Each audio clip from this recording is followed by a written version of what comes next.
Tom Campbell here. I and MBT Events hope you like this video. It was made possible by donations from our supporters. If you're one of them, thank you so very, very much.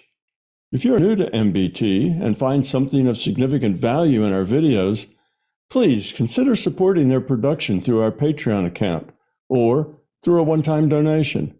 It would be very much appreciated. The links are in the description below. Thank you. Good afternoon, Tom. We're here to answer some of the questions our Patreon subscribers have submitted who couldn't attend our Q&A session. So the first question is, does Tom think the LCS will develop past the point of needing virtual realities, or is this permanent? Okay, well, what this person needs to understand is that all realities in which you can experience, this is a reality in which you can have an experience, any sort of experience, must be a virtual reality.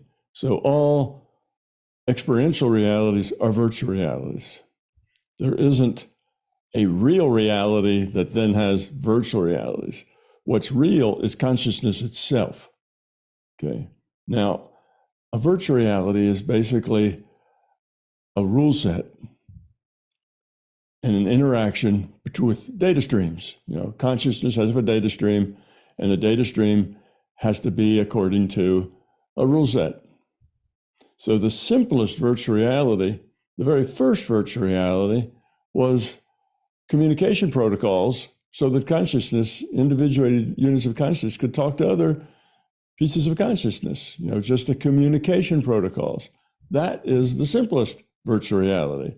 And what's the rule set? Well, it was those protocols for the communication rules, because until you have rules, there's no context to the interaction. Rules determine the context of the interaction, what interactions are possible. You see, so you have consciousness, that's fundamental.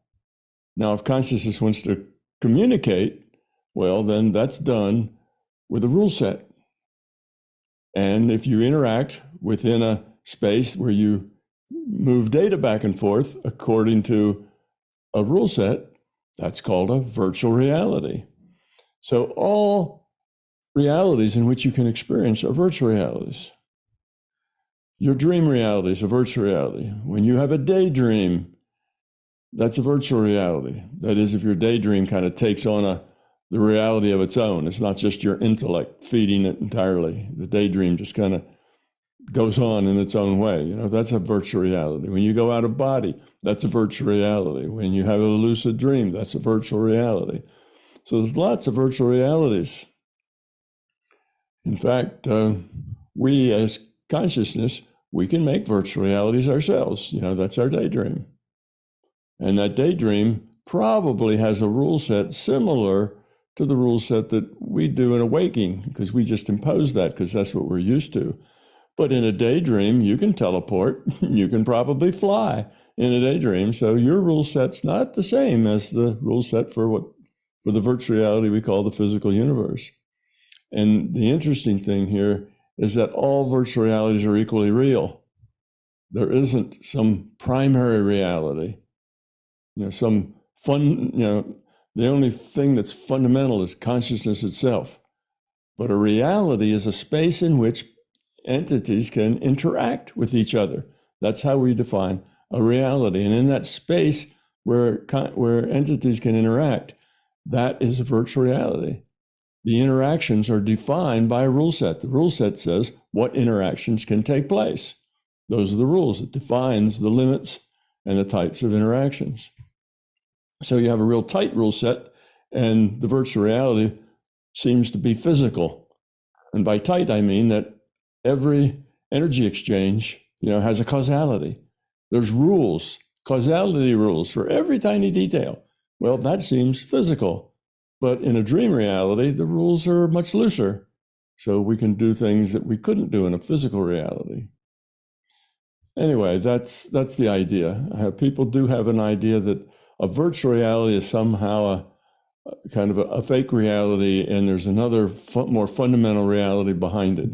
Well, in a way, that's true because consciousness is fundamental, but they're not a reality frame. Consciousness isn't a reality frame. Consciousness is just consciousness. And the entities within consciousness and consciousness system itself can create virtual realities for other pieces of consciousness to interact in. Okay, I think that was good and that was clear. Thank you very much. Does the big cheese run the system at the same time as being in the virtual reality itself, or does the big cheese only fill in an invisible role? And I think you already sort of spoke to that Yeah, question. well, the thing is, you have virtual realities. You can have virtual realities inside virtual realities, Mhm. inside other virtual realities. I mean, we have that. We're a virtual reality, this physical universe, and we create virtual realities. And we could create a virtual reality with characters that created virtual realities. That can, they can be nested. So the big cheese has an awareness over multiple reality frames. Our virtual reality that we call the physical universe is just one of them. There's lots of other virtual reality frames that are kind of in his sphere of influence, if you like, or under his management.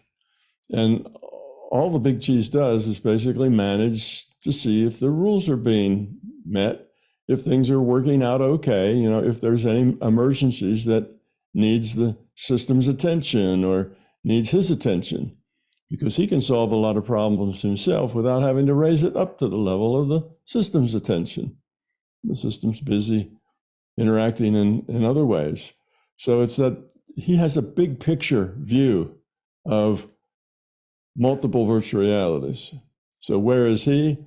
Yeah, he's in a virtual reality because he can communicate and he can interact. And if you can communicate and interact, you're in a virtual reality.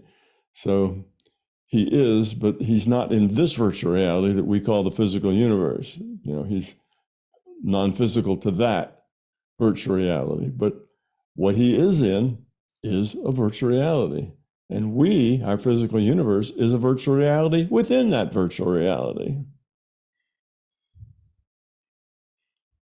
All right, that's very interesting. Our next question is, why did the system engage Bob Monroe with random out-of-body experiences instead of someone like, say, Tom Campbell? Well, that's kind of an odd question. Why are there such things as peach trees when there are apple trees?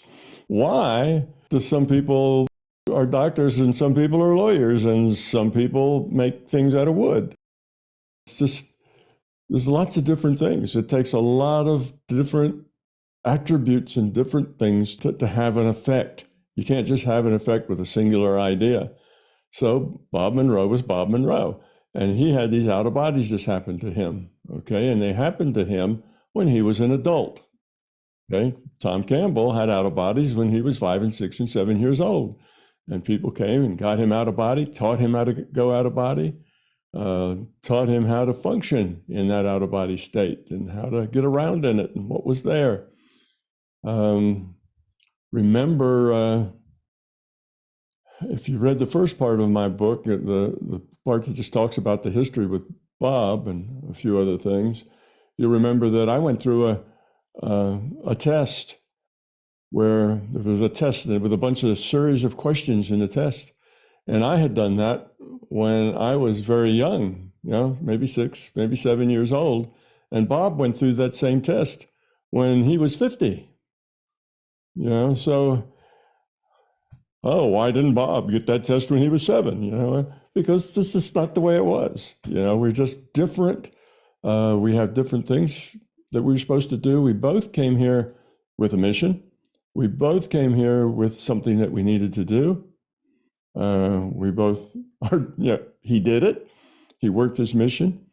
He was an eye-opener for people. He was to publish his books and get hundreds of thousands, if not, millions of people to see a bigger picture that, look, the reality isn't just what, the physicists tell you it is. It's not just this, objective world. There's also a subjective world that is very interesting and goes on, outside of our little physical universe. So he got that idea across to lots and lots of people. He was a huge mind opener, kind of nudging a crack into people's levels of awareness about the nature of reality.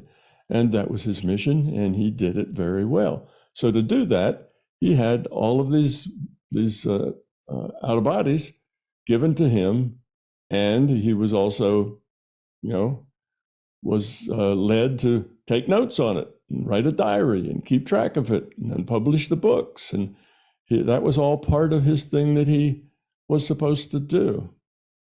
And my connection with that was different. And I'm not doing that. My main thing isn't to pry open people's minds. I do that, but my main thing is to offer a coherent theory of reality that unifies science, physics, metaphysics, philosophy, theology, and shows the world how all that stuff comes together. That's my part in this, is to develop the fundamental philosophical underpinning so that what Bob did makes sense inside of a bigger picture, you see. So we do what we do because that's what needs to happen first, then something else needs to happen next, and there'll be something else happening after that, to help bring it together and help humanity evolve to higher quality states of consciousness. So I'm just part of a scheme. I don't do what Bob did. He didn't do what I'm doing, and I'm not Bob. Neither Bob nor I am doing what somebody after us is going to do. Well, So, Bob introduced to the mainstream. I bought his first book in 1975. He introduced to the mainstream these experiences he was having. But now, and that was an eye opener for people. It was very important for people because a lot of people were having these experiences and had no idea how to frame them. Now, he gave them that comfort in knowing that this is something that he was scientifically studying, that it was normal, that he didn't, have to create these. It just happened to him. And you came along to help him. But now the question was, why didn't you get these out of body experiences? But as you were saying before, as a child, you did have these in a very different way, and you have a different mission. You sort of picked up from Bob Monroe's introduction of the out of body experience to the mainstream and took it further by studying to be a physicist and looking at reality from the consciousness down, deriving our physical right. rule set from that. So that was your mission. They were both important. Excellent. Thank you. Second question from this same person is, if in our lives we live then die and we are like smaller holographic images of the LCS, then doesn't that mean the LCS will have its beginning, its lifespan, and then its death? No, not necessarily. And we're not really holographic images. We're more than that. We're pieces of consciousness. We're of the same substance of the LCS. We're not just an image or a picture or something like that. We are a piece of consciousness. The LCS is also a piece of consciousness. So we're both pieces of consciousness. The LCS is a bigger, more complex piece of consciousness and more evolved piece of consciousness than we are. So we're a small piece of consciousness compared to a large piece of consciousness, but we still are a piece of consciousness, and we have all the attributes and abilities of consciousness. So we can do in our own small way everything that the LCS can do in its big way. We're a piece of that consciousness. And as we evolve our quality, then we become more and more like the LCS. But in a small package, not in such a big package. So we don't have as many things to do. We don't have a whole bunch of virtual realities to tend and set up a computer to serve them. And, we don't have to do all that. We just interact, at our level. So we don't have all the things to do that the larger conscious system has to do, but it's a much bigger system. You might think of it's the operating system, and we're a subset within that operating system, but we're a piece of consciousness. So it's not that the system is going to evolve and then die. The system is evolving, and evolution is an open-ended system. Evolution doesn't have an end. It doesn't say, well, you evolve right up to this point and then you quit. You don't quit. It's open-ended. Wherever you are, you evolve from there. And wherever that is, you evolve from there. So the only ending that you could possibly have evolution would be that if you run out of new states to evolve into, there's no more possibilities. Well, you could always go back and re-examine and fill out more fully old things that you had done but hadn't done completely or whatever. So I don't think in a practical sense we're ever going to run out.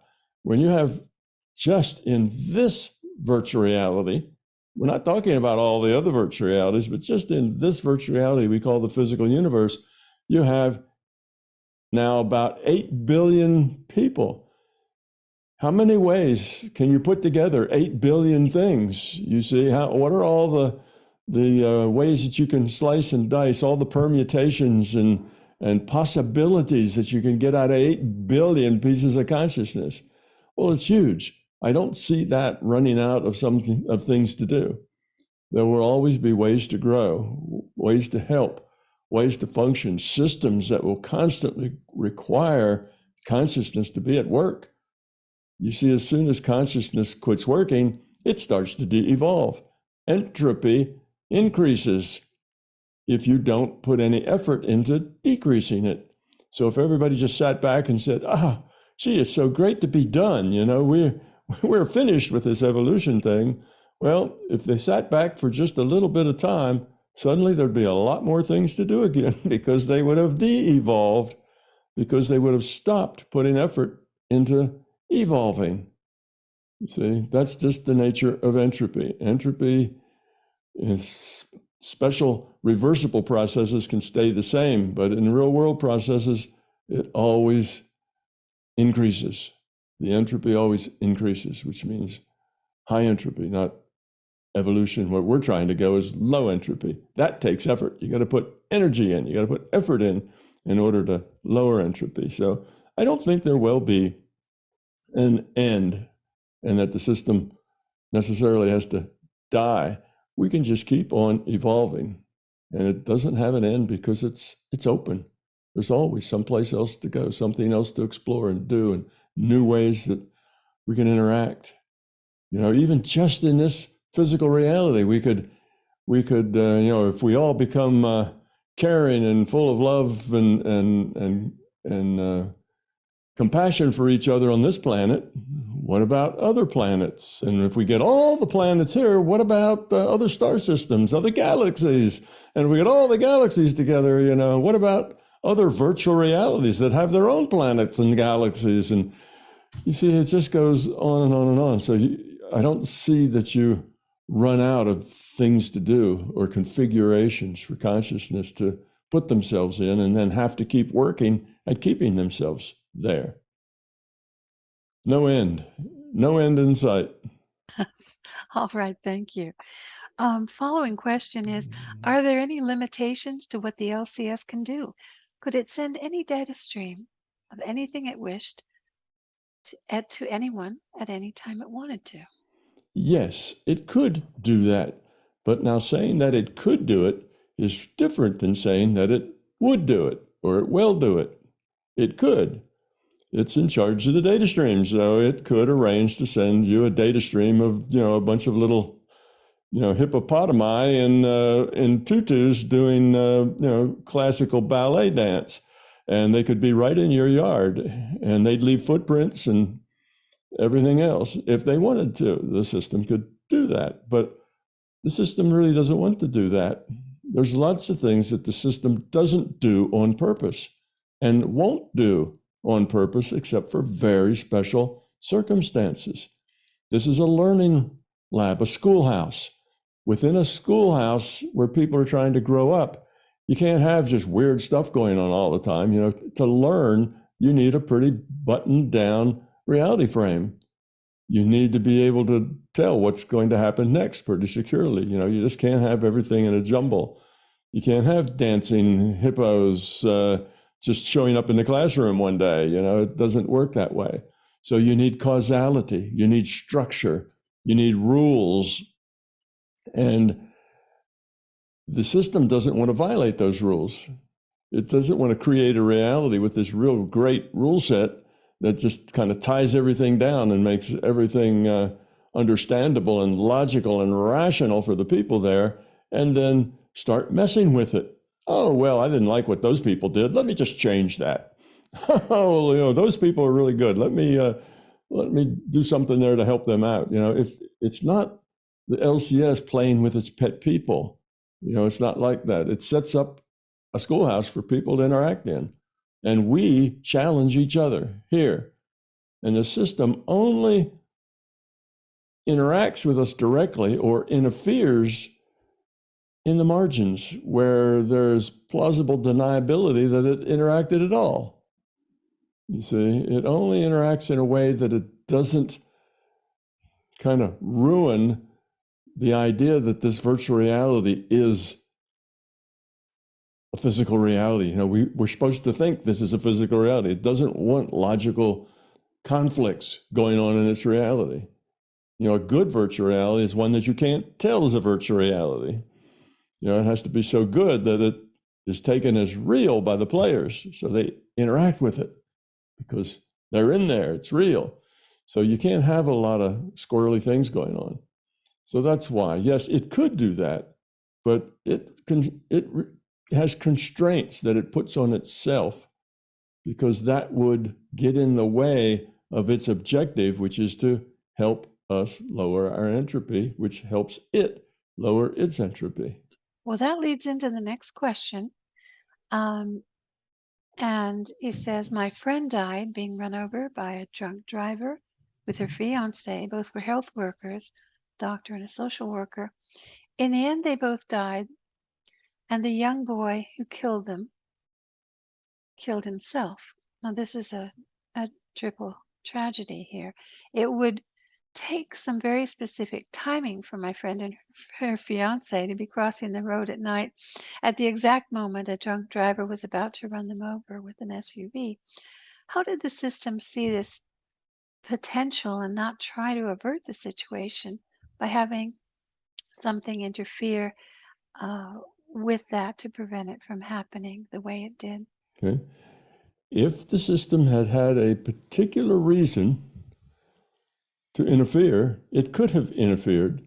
But unless it has some particular reason that the entropy of the whole, you know, will gain dramatically, or you know, some major reason to do that, it lets things happen the way they do. Like I say, it's not the LCS playing with these pet people and he fixes this, fixes that. And why would you ever let a baby die? Why would you ever let a 6-year-old get leukemia? Why would you, you know, have accidents happen? And why couldn't the system just fix everything and make everybody happy? Well, that's not the schoolhouse we have. The schoolhouse is that we have to make choices. We don't have choices made for us. And we're treated like adults and we have to make choices. And the system stays out of it as much as it can. As much as it possibly can, it stays out of it and lets us interact with each other and do what it is we do. And yes, there are tragedies. There's lots of tragedies where people make poor choices, like driving an SUV when you're drunk. That's a very poor choice. So that's our world. Our world is full of tragedy because we are full of fear. We fearful people. It takes, you know, people with fear generally make very poor choices. They have egos and beliefs, and these lead them into poor choices. And then they have consequences of the poor choices. Well, what about the doctor and a social worker? They weren't making poor choices. They were just minding their own business. But this is a multiplayer reality. We affect each other.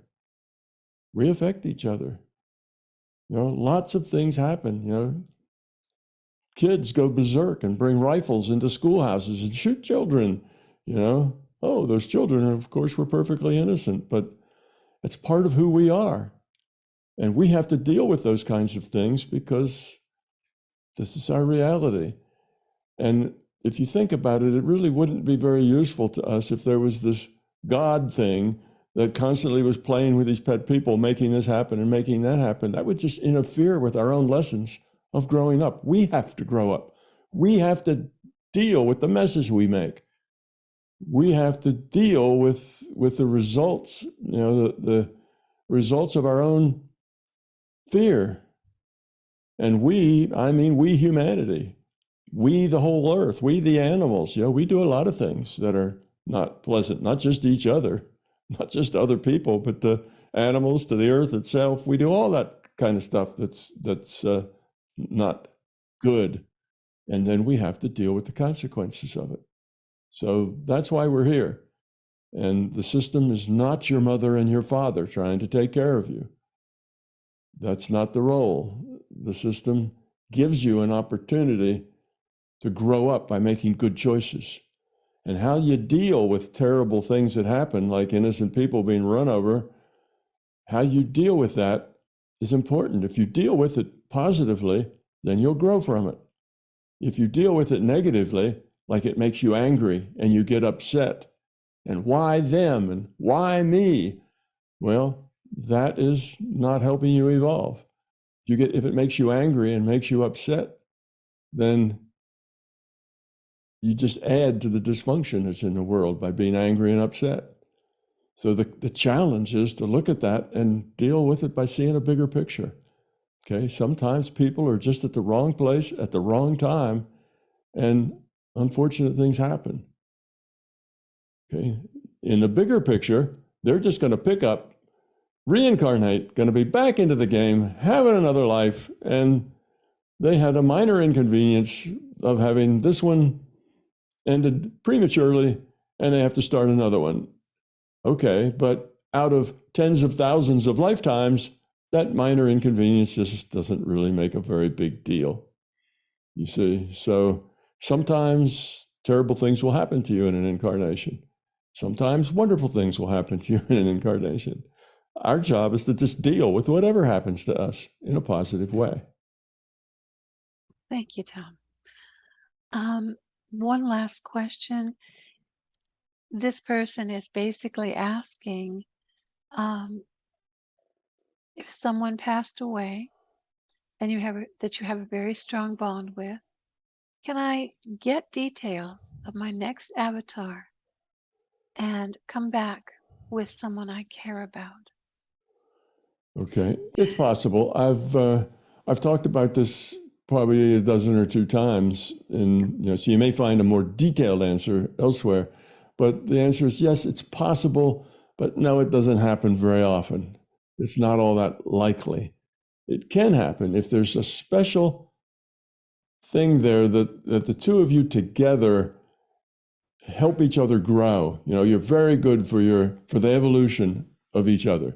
You egg them on to evolve more, they egg you on to evolve more, and it's just a real good symbiotic relationship as far as evolution goes. Then that may then be repeated because the system wants you to evolve in the most efficient and effective way possible. But for the most cases, that's not the case. For most cases, that's not really what's going on. You could evolve just as much in other situations as you would in that situation. So what's important here is diversity. What's important is you get to interact with lots of different people in lots of different roles so that you expand your decision space into a bigger space. You grow up quicker and have a bigger picture that is more meaningful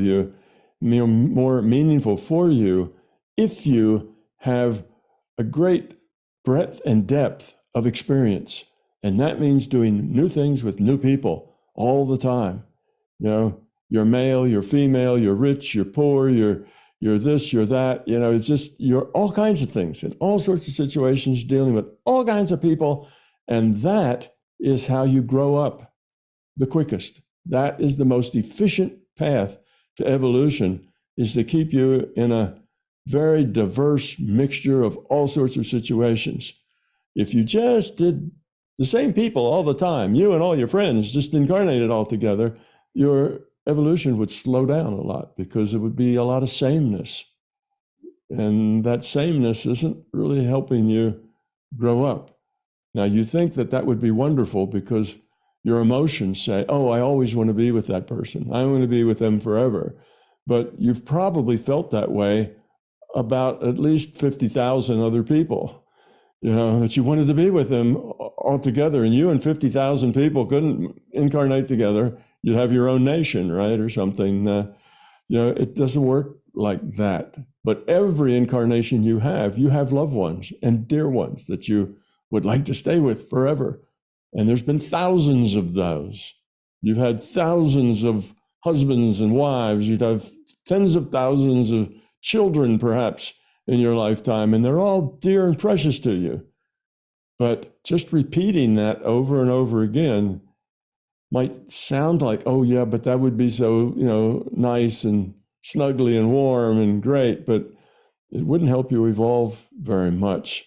And it actually wouldn't be all that warm and snuggly and great after all, because you can't snuggle up with 50,000 other people. There's a limit to that you get to very, very quickly. So that's the point. Yes, it's possible under very special circumstances, but no, it's not likely, because it's not, for most people, a very good way to go about evolving. It's not the general way of things, how they work. Right. Yeah, I mean, there's an opportunity here for all that diversity, but we tend to be a little bit, um, that's the thing we fight, isn't it?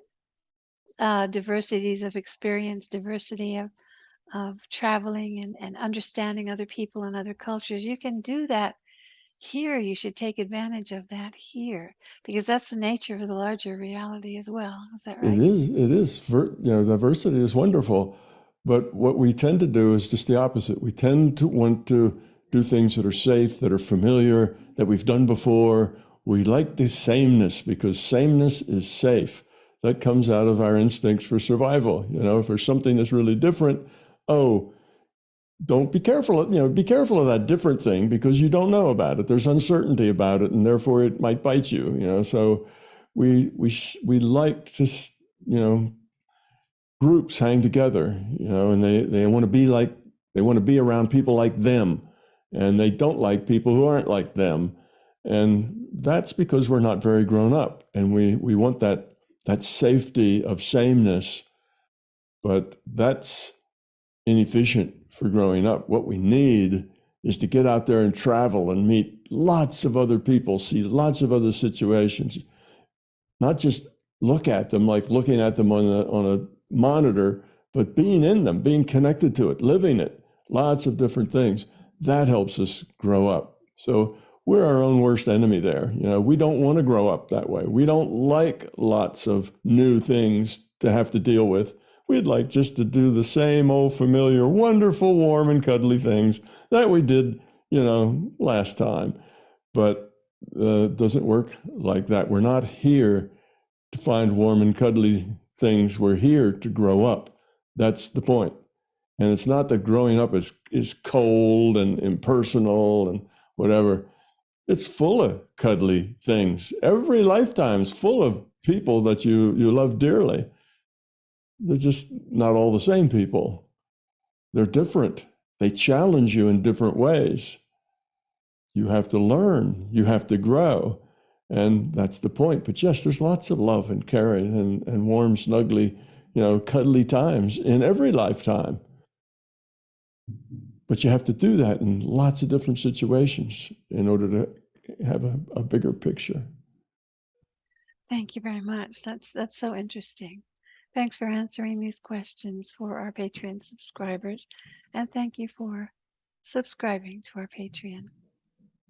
Yes, thank all of you for subscribing. We really do appreciate your help. It makes a big difference to us, to Pamela and I and Don and Keith. We could not be here doing this if it wasn't for your help. Thank you. I and MBT Events hope you liked this video. We will continue to post videos for free on my YouTube channel, but please understand, these videos are expensive to produce. They represent many thousands of hours of production and editing, as well as all the necessary audiovisual equipment, computers, and software. If you find something of significant value in our videos, please consider supporting their production through our Patreon account or through a one-time donation. It would be very much appreciated. The links are in the description below. Thank you.